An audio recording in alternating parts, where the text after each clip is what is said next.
UPTD Taman Budaya Kalimantan Selatan menggelar lomba tema One Logo dalam rangka menyambut Hari Jadi Provinsi Kalimantan Selatan yang dirayakan Saban tanggal 14 Agustus. Setelah diumumkan mulai bulan Mei hingga Juli, hasilnya sebanyak 50 peserta dari Kalimantan Selatan yang mengirimkan logo One Tema Gasan Hari Jadi Provinsi Kalimantan Selatan ke-71 tahun 2021 ini. Pemirsa, kita saksikan kabar lengkapnya.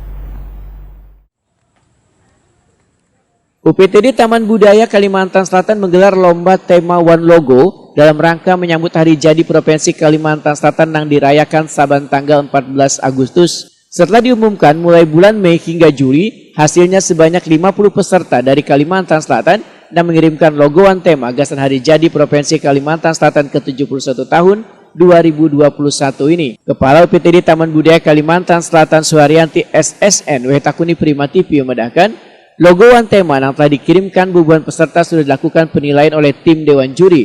Setelah Dewan Juri bersidang, Wan mendapatkan 5 logo One Tema dengan hasil terbaik. Kemudian berkasnya dikirim ke pemerintah Provinsi Kalimantan Selatan. Suharyanti menegaskan, untuk juara pertama pemenang logo One Tema Hari Jadi Kalsel ini langsung dipilih oleh PJ Gubernur Kalimantan Selatan Saprijal ZA. Sedangkan pembagian hadiahnya menunggu SK dari PJ Gubernur Kalsel. Berkasnya sudah masuk ke kantor gubernur dan alhamdulillah kemarin Bapak PJ Gubernur sudah memilih satu tema dan logo itu yang nanti akan dijadikan dalam ulang tahun Provinsi Kalimantan Selatan yang ke-71 tahun. Jadi nanti Senin kita akan mengumumkan terhadap pesertanya dan selanjutnya nanti pembagian hadiah nanti menunggu SK dari Bapak Gubernur. Tapi secara hasil secara itu kita sudah ada. Bu, temanya tahun ini apa, Bu?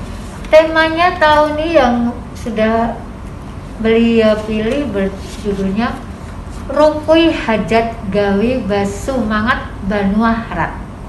Rukui Hajat Gawe Basumangat Banua Harat.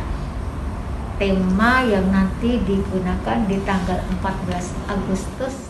Pemenang lomba tema One Logo Hari Jadi Provinsi Kalimantan Selatan ke-71 tahun 2021 untuk juara pertama mendapatkan duit sebesar 10 juta rupiah, juara kedua 8 juta rupiah, juara ketiga 6 juta rupiah, harapan 1 5 juta rupiah, dan harapan 2 4 juta rupiah.